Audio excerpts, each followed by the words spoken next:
नमस्कार दोस्तों, स्वागत है आपका अपने डीप लर्न यूट्यूब चैनल पर।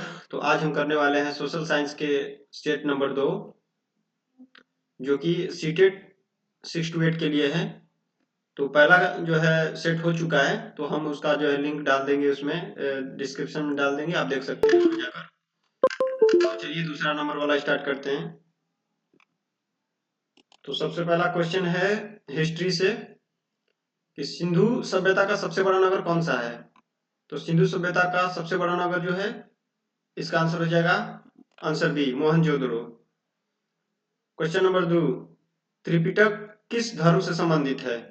तो इसका आंसर हो जाएगा बी, बौद्ध धर्म से। क्वेश्चन नंबर 3, मगध साम्राज्य की राजधानी कौन कौन थी।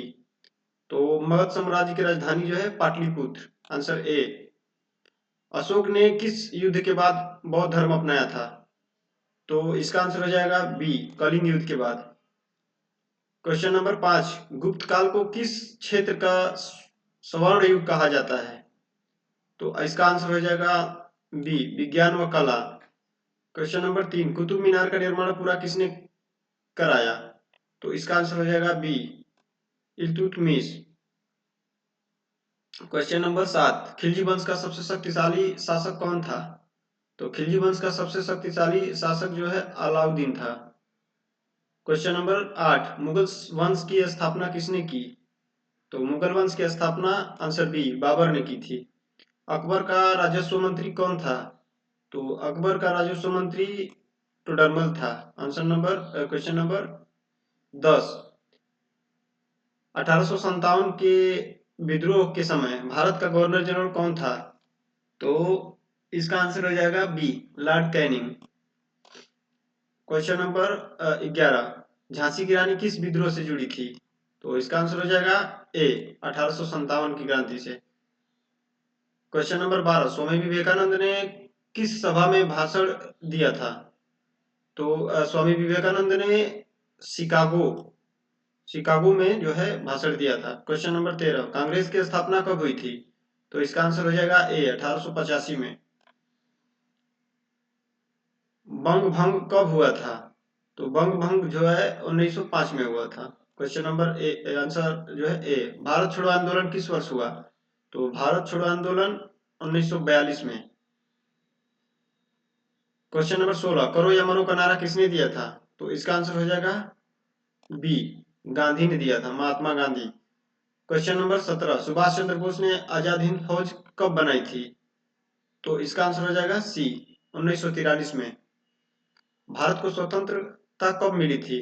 तो इसका आंसर हो जाएगा 15 अगस्त 1947, जिसको हम स्वतंत्र दिवस के रूप में मनाते हैं। और 26 जनवरी 1950 को हम गणतंत्र दिवस मनाते हैं, क्योंकि इस दिन जो है हमारा संविधान लागू हुआ था। क्वेश्चन नंबर 19, संविधान सभा के अध्यक्ष कौन थे। तो इसका आंसर हो जाएगा सी, राजेंद्र प्रसाद। संविधान सभा के अध्यक्ष जो है राजेंद्र प्रसाद थे। क्वेश्चन नंबर 20, भारतीय संविधान कब अपनाया गया था। तो इसका आंसर हो जाएगा सी, 26 नवंबर 1949।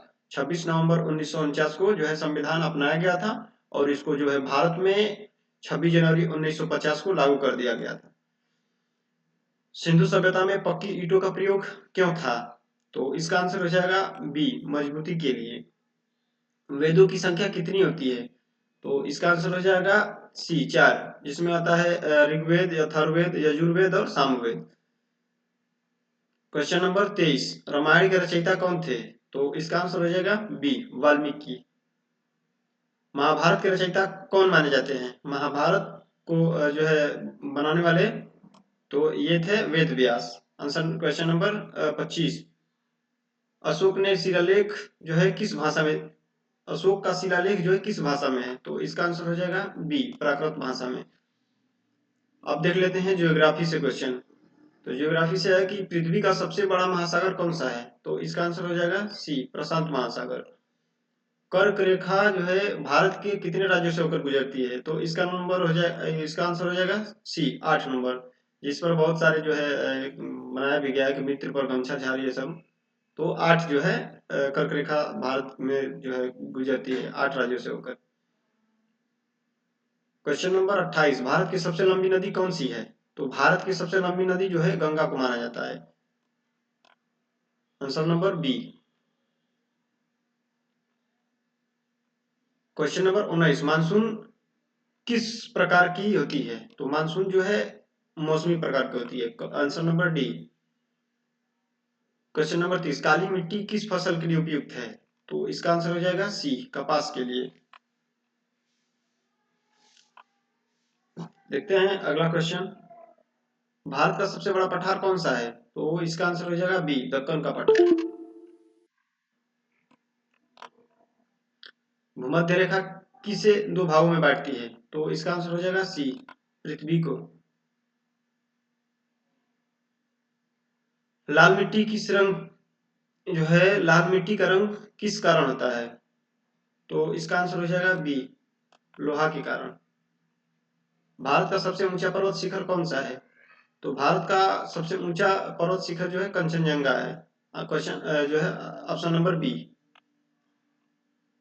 आगे देखते हैं 35, अक्षांश रेखाएं किस दिशा में होती है, किस दिशा में होती है? तो अक्षांश रेखाएं जो है पूर्व से पश्चिम की ओर होती हैं।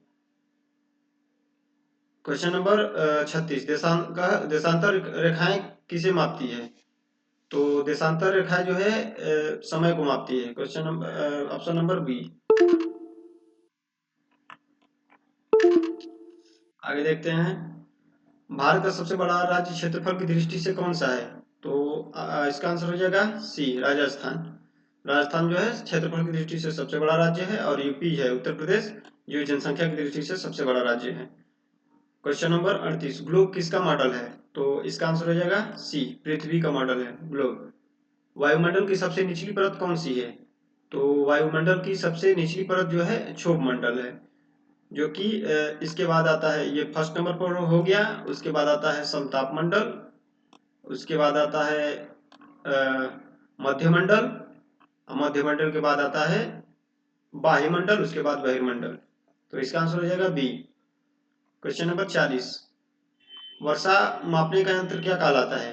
तो इसका आंसर हो जाएगा सी, रेन गेज। भारत की राजधानी का अक्षांश क्या है? तो इसका आंसर हो जाएगा बी, भारत की राजधानी का अक्षांश जो है 28.5 डिग्री है।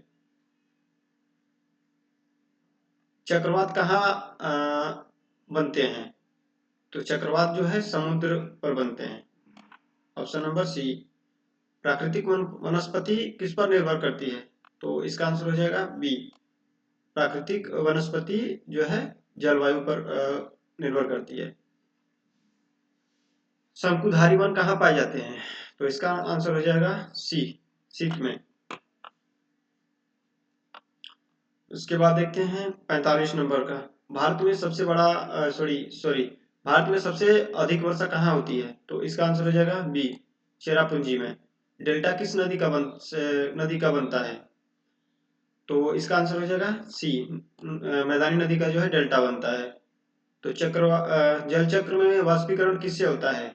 तो इसके आंसर हो जाएगा बी, सूर्य से। भारत किस गोलार्ध में स्थित है? तो भारत जो है उत्तरी गोलार्ध में स्थित है। Option number A. Question number 49, ज्वालामुखी से निकलने वाला पदार्थ क्या कहलाता है? तो ज्वालामुखी मुखी से जो है निकलने वाला पदार्थ लावा कहलाता है। क्वेश्चन नंबर 50, समुद्री लहरें किससे बनती हैं? तो इसका आंसर हो जाएगा बी, हवा से।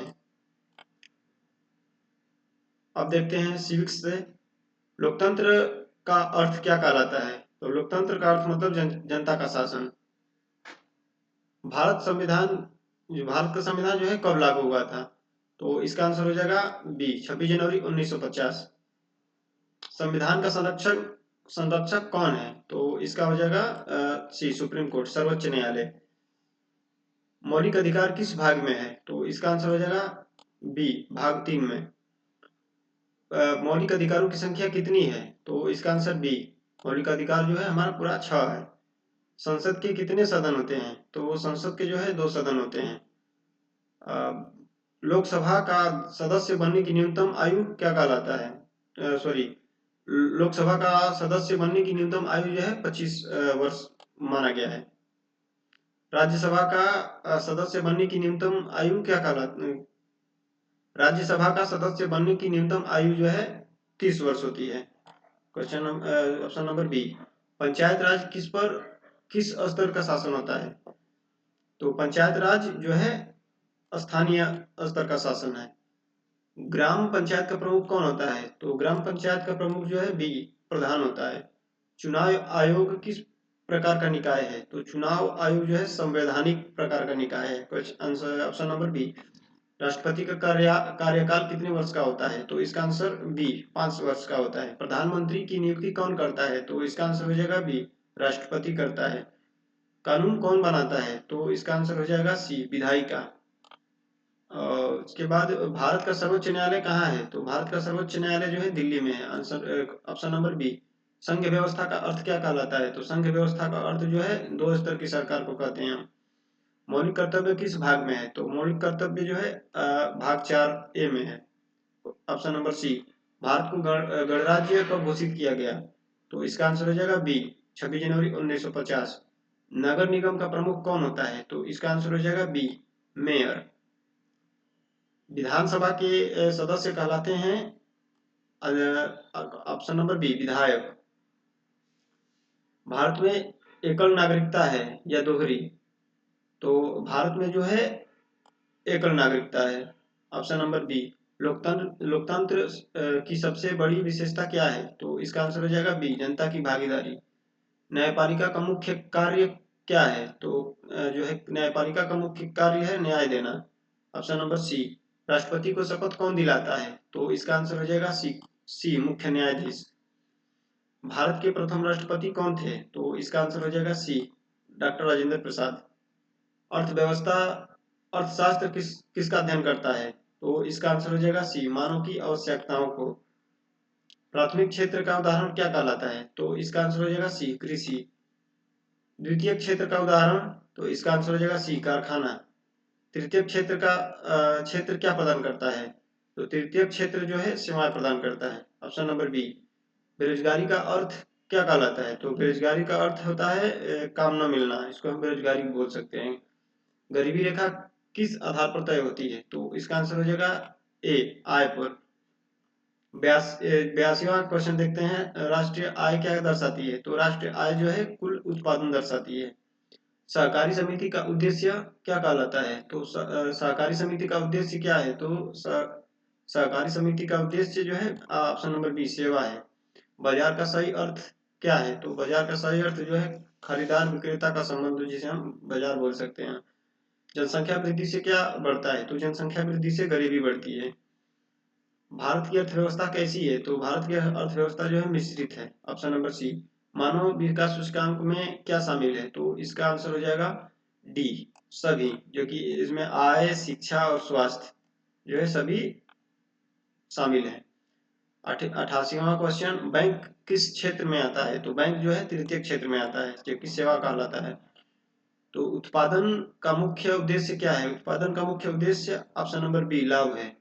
गरीबी का मुख्य कारण क्या है? तो गरीबी का मुख्य कारण ऑप्शन नंबर बी बेरोजगारी है। मुद्रा का मुख्य कार्य क्या होता है? तो मुद्रा का मुख्य कार्य विनिमय होता है, विनिमय होता है। ऑप्शन नंबर क्वेश्चन नंबर 92 बचत का क्या अर्थ है? तो इसका आंसर हो जाएगा बी आय का शेष भाग। उपभोक्ता किसे कहते हैं? तो उपभोक्ता जो है इसका ऑप्शन हो जाएगा बी खरीदार।